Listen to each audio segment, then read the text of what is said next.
Ìwé Kọ́ríńtì kìíní orí kejìlá ẹsẹ̀ ìkẹtàdínlógún àti ìkejìdínlógún. Ta ló bá mi kà?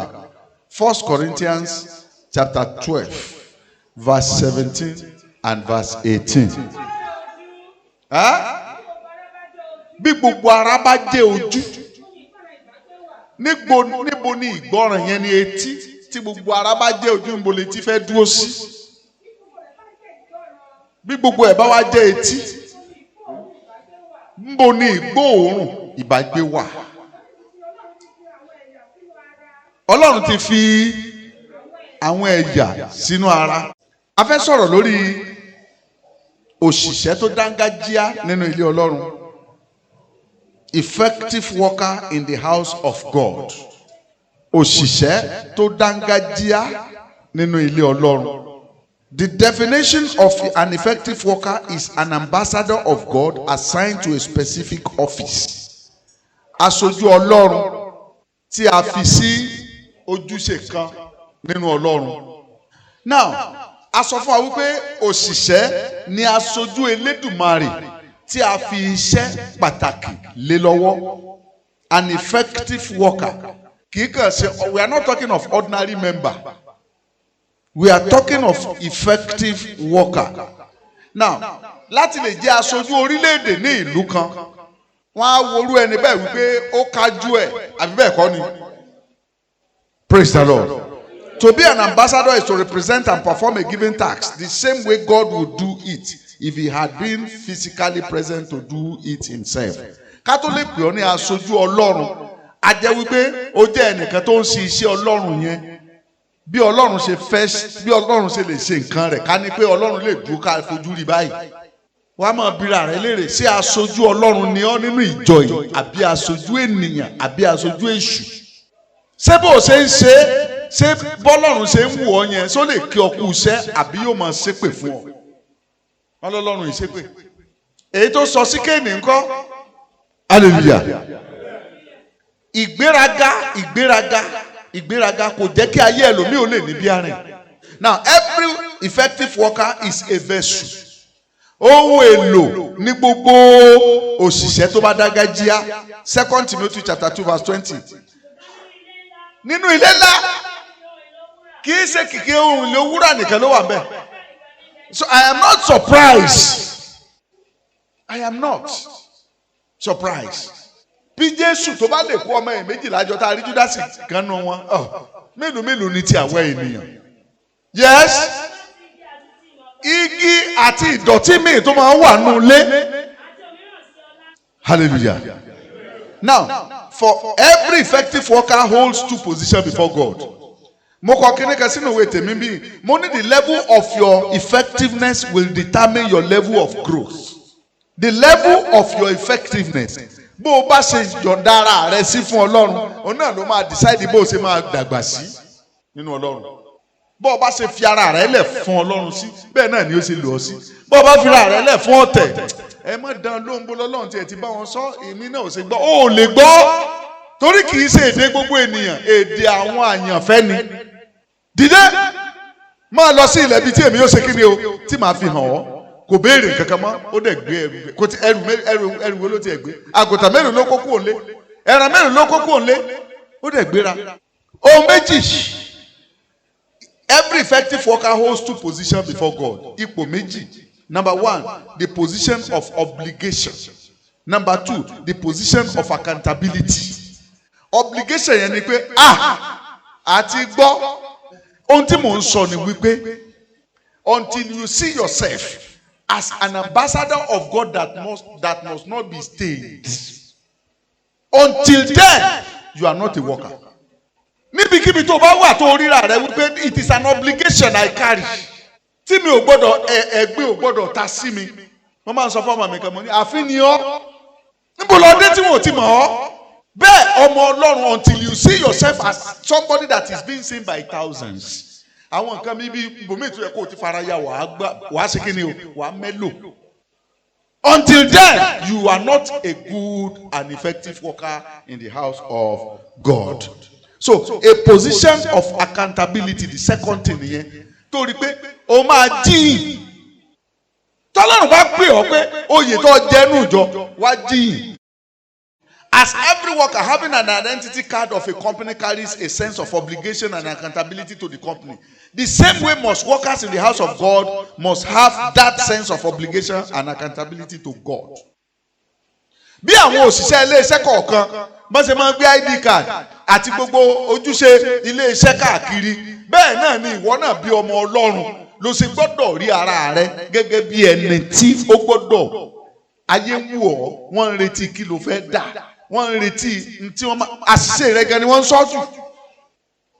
Ẹ sì máa wo àwọn alàgbà sínú o, ẹ sì máa wo àwọn gediakoni nìyẹn o, ẹ sì máa wo àwọn aṣojú ìjọ nìyẹn o, ẹ sì máa wo pásítọ̀ mọ̀ ní pásítọ̀ hallelujah. Ṣé ìwọ náà ríra rẹ bẹ́ẹ̀? Being obligated to God cancels out the idea of doing things as you pleased. When you are obligated to God, pé o ní ojúṣe níwájú Ọlọ́run, ó ti kọ́kọ́ fagilé wípé bó ṣe wù mí màá ṣe, aago tó wù mí màá dé ṣọ́ọ̀ṣì, tá ń bí ọ. Sorry, your excuse is nothing in the presence of God. Kò ní ìkankan ṣe níwájú Elédùmarè. Kò ní ìkankan ṣe. Mo kọ́kọ́ sáré mọ́ ọmọ lọ sùkúù. Kí ló kan Ọlọ́run pẹ̀lú yẹn? Hallelujah. Hallelujah. Don't you know you are a soldier?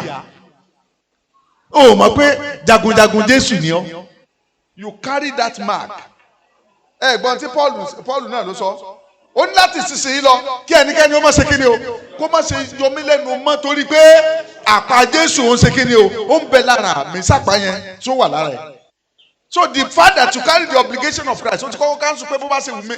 Ó lè rìn bó ṣe wù ọ́, bó ṣe wù Ọlọ́run tó pè ọ́ lọ ṣe gbọ́dọ̀ rìn. Bó ṣe wù Ọlọ́run tó pè ọ́ lọ ṣe gbọ́dọ̀ rìn, kì í ṣe pé bó ṣe wù ọ́. You have to please the God to displease yourself. If you are an effective worker in the house of God. Ẹlòmíì kan gbàṣẹ́ ni Ọlọ́run ò mọ̀, àṣedànù ló kàn ṣe. Because your job is not effective. Now, being accountable makes you understand that you will give report of your stewardship to God someday. Ọmọ iṣẹ́ ìránṣẹ́ rẹ wàá jábọ̀ fún Ọlọ́run ní ọjọ́ kan. Accountability lets you understand that you are thoroughly supervised and that you can be retrenched for poor performance. Accountability á jẹ́ kó o mọ̀ wípé wọ́n ń wù ọ́ o.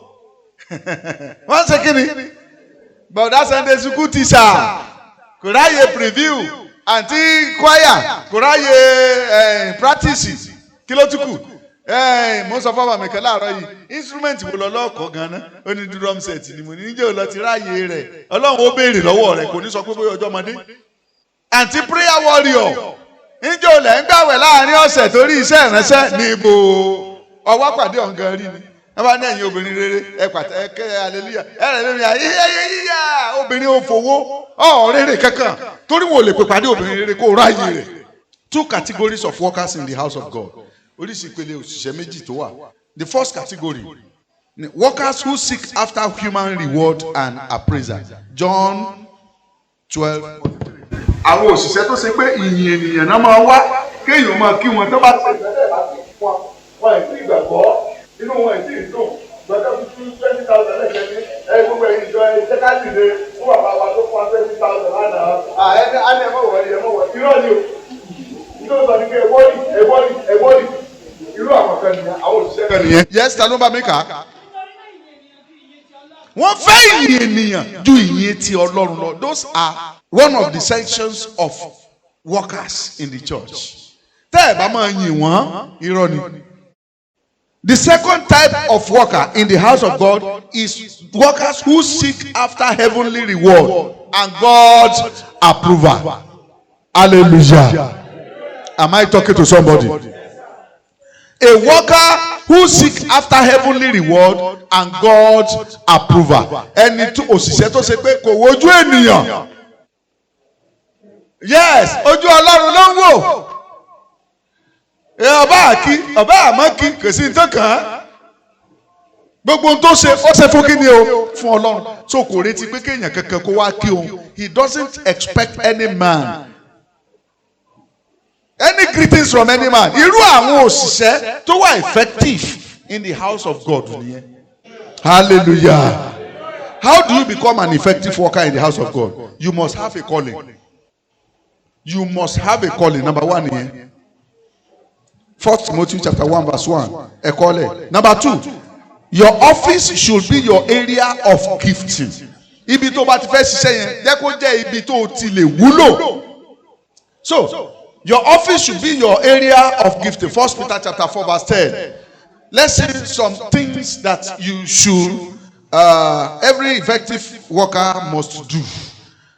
As an effective worker, let's see some things you must do. Strive to maintain your recognition before God. Gẹ́gẹ́ bí Sunday school teacher, jẹ́ kí Ọlọ́run ó lè fọwọ́ rẹ sọ̀yà bó ṣe fọwọ́ sọ̀yà fún ta ni Jóòbù. Ó ní Sátánì lẹ́ọ̀ ìjọ orí Jóòbù ẹni bíi sọ́lọ́run lè fún ọ ní qualification yẹn. Ọmọ pé bàbá ńlá dín ní lọ́wọ́ ni ọ́ ní lọ ní jẹ́kẹ́ lómi ò lọ. Pàápàá jùlọ láàrin àwọn kwaya wọ̀nyẹn. Tó bá ti di pé bóyá wọ́n appreciate pàápàá jùlọ àwọn instrumentalist, mo ti ẹ̀ dúpẹ́ lọ́wọ́ Ọlọ́run. Mo dúpẹ́ lọ́wọ́ Ọlọ́run. Ọlọ́run ti mọ tí mo lè dà. Ó ti mọ tó gbélé mi lọ́wọ́. Gbogbo àwọn instrumentalist pátápátá ọmọ bíbí mi ni gbogbo wọn.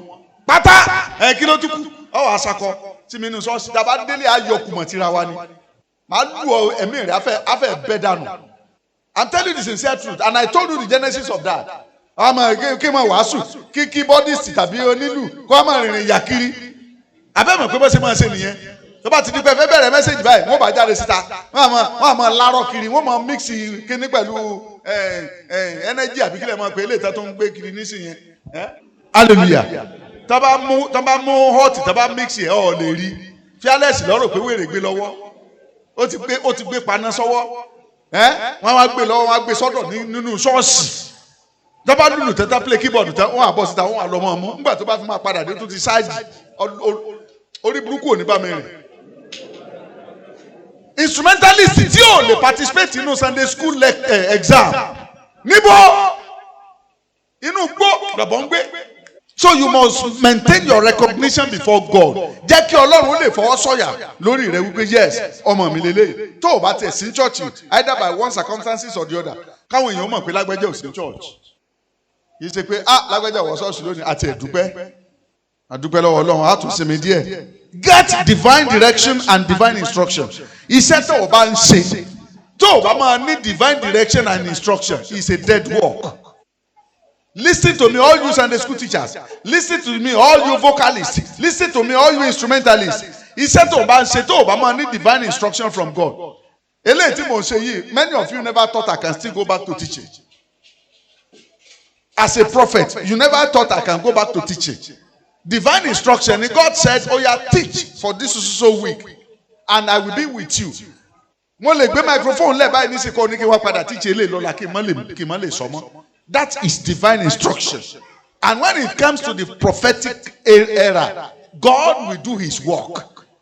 Kì í ṣe pé bọ́ọ̀ ṣe kọrin kan lánàá bẹ́ẹ̀ náà orin kan náà láì kan yẹn tó bá ti wọ́n ti mọ̀ pé ẹ máa wo àti fẹ́ bẹ̀rẹ̀ orin báyìí ní tí ó kọ́kọ́ fi bẹ̀rẹ̀ ẹni ẹjẹ́ àmọ́ pàtẹ́wọ́ fún Jésù. Ẹjẹ́ àmọ́ pàtẹ́wọ́ fún Jésù nígbà tí ò múra wá láti ilé kò gbàdúrà kò sí kankan. Ẹjẹ́ àmọ́ ronú orin Tọ́pẹ́ Àlàbí wo ni o orin bàbá àrà wo ni fi bẹ̀rẹ̀ o orin kìnnìkan ni fi bẹ̀rẹ̀ o kìnnìkan kankan. Ẹ máa pàtẹ́wọ́ fún Jésù ìṣẹ́jú kìíní ẹ máa pàtẹ́wọ́ fún Jésù ìṣẹ́jú kejì ọmọ àkẹ́ ti sọnù ni o kò mọ ibi tó ti máa jí. When you are directed by the Holy Spirit before you mount the microphone ntí o fẹ́ sọ ogun ọ̀run á ti kún. Ó nítorí pé Bíbélì sọ pé ya ẹnu rẹ mi ò kún so nídìí àti gbàdúrà nídìí àti ṣe ń wọ̀ kí you always disappoint yourself. O fẹ́ kọ́ ẹ̀kọ́ àṣẹ Sunday school teacher preview tó ti sọ gbogbo ntí ẹni tó ṣe preview fún ọ ìwọ̀nba tó ti sọ yẹn náà ló wà lọ́pọlọ rẹ ọkàn gbéwèé rẹ ọdẹ́lẹ̀ ọ̀sẹ̀ kìíní kan ó wá dàrọ̀ ọjọ́ kejì ẹjẹ́ abẹ́rẹ́ ẹ̀kọ́ wa báyìí ẹ̀kọ́ keje la wà ní ó bá máa ka ẹ̀kọ́ karùn-ún ọmọ àkẹ́ ti sọnù nígbà tí ò ṣe ó mú ọ̀kì kankan tẹ́ ẹ bá wo Sunday school manual a teacher Sunday school manual rẹ ó yẹ kí a ti rí iṣẹ́ pẹ́ńsù àti báírò lórí rẹ̀ àwọn nǹkan tó ṣe tó kọ́ tó bá wọlé báyìí wàá rí oríṣiríṣi iṣẹ́ báírò èmi náà mo ń kú táìpù ẹ̀ ṣùgbọ́n mo tún ṣe ń tún ká new inspiration mi tó máa wáyé tó bá ní tíṣe lè níjọ́ mẹ́jọ báyìí mo tún lè mọ́ sọ kankan ní ogun tí mo ń sọ yìí. Am I talking to somebody? Praise the Lord. So get divine direction and divine instruction from God. Acts of Apostles chapter 16 verse 6. Amen. Number 3, work towards the central goal. As a worker in the church, má ṣiṣẹ́ tó máa mú ìjọ túká. Asa àti ẹ̀dúpẹ́ lọ́wọ́ Ọlọ́run torí pé ó ti jẹ́ Sunday school teacher tàbí pé ó ti jẹ́ alàgbà tàbí pé ó ti jẹ́ kinní kan. Ọwọ́ bẹ̀rẹ̀ sí ní dìtẹ̀ nínú ìjọ Ọlọ́run. Ọlọ́run á kàn ta ọ́ níbọn lórí mi. Work towards the central goal. Máa wá àlàáfíà inú ìjọ ibi tó bá wà yẹn. Máa wá ìtẹ̀síwájú rẹ̀. Jẹ́ kí gbogbo tó ń bá kọ́. Sẹ́rí gẹ́gẹ́ bí olórí ẹgbẹ́. Wọ́n tún ti la fẹ́ ṣe àjọ̀dún tọdún yìí. Abẹ́ẹ̀gbọ́ Yorùbá báyìí. Wọ́n tún ti la fẹ́ ṣe àjọ̀dún tọdún yìí. 100,000 wọ́n dẹ̀ bùfẹ́ gbẹ́ wa. Bó láti á ṣe báyìí. Àbí àwùkù mọ̀ yẹn tán ta gàrí báyìí. Àmọ̀ yẹn tẹ́ wà dà. Àwọn ọmọ wa wọ́n sì ra aṣọ ọdún. Gbogbo nǹkan ó dẹ̀ tí wọ́n sí. Olórí ẹgbẹ́ nu o. Ọ̀sẹ̀ kìíní ọ̀sẹ̀ kejì ọ̀sẹ̀ kẹta kò sẹ́ni tó dáwó. Ìwọ olórí ẹgbẹ́ yìí ló lọ ti dá. Dáwó ọwọ́ láwọn ọmọ ẹgbẹ́ ò dáwó. Ẹ ṣáàjà mú un tápá wa bá ṣàkáwá wọn ò ṣáà lè ní alọ́jalè ọmọ àlè ni ọ́. You are a bastard. Ọlọ́run máa béèrè lọ́wọ́ rẹ. Hallelujah. Am I talking to somebody? Seek constant personal improvement. Iṣẹ́ tó bá ń ṣe inú Ọlọ́run máa wá improvement.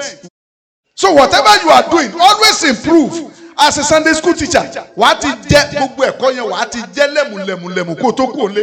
By the time you are teaching, nídìí àti máa teach kó máa sọ pé ẹ̀yin èèyàn ẹjọ́ yín ti ń pọ̀ ẹjọ́ yín ti ṣe kíní kan ẹ̀kọ́ rẹ ò múná ni. Tó o bá ń kọ́ ẹ̀kọ́ tó bá mú àwọn èèyàn mọ́lẹ̀ bí gbogbo èèyàn ṣe máa dákẹ́ wẹ́mú rè torí pé ẹ̀kọ́ rẹ ti arrest wọn. Ṣùgbọ́n nígbà tí o bá ní ìtumọ̀ lọ́rọ̀ ẹlòmíì tí wọ́n á máa fi ọwọ́ sọ àga báyìí ní ìtàn sọ fún ọ ni pé ṣe ìtọ́ ṣe kọ́ ṣe kíni kó wájú wa when you are not improving. Praise the Lord. The last but not the least is embrace correction. Hebrew 12:7-10. Embrace correction. Irú ilé ìta ń sọ ìbáyìí nísìnyí inú ti bí ẹlòmíì ò ti pàwédé kò kọ́ nǹkan kan lẹ̀ mọ́. Wàhálà tiẹ̀ nìyẹn. When you don't embrace correction, you will always be stagnant. Ṣé bá wí? Ṣé tọ́? Ó ti gbàgbé pé àwọn kan ló ti ṣe ṣáájú rẹ̀. Am I talking to somebody? So ibi tó bá wà yẹn ní ìtẹ́lọ́rùn, allow God to lead you. Allow God to be with you. The last question is, are you an effective worker? I will see you at the top.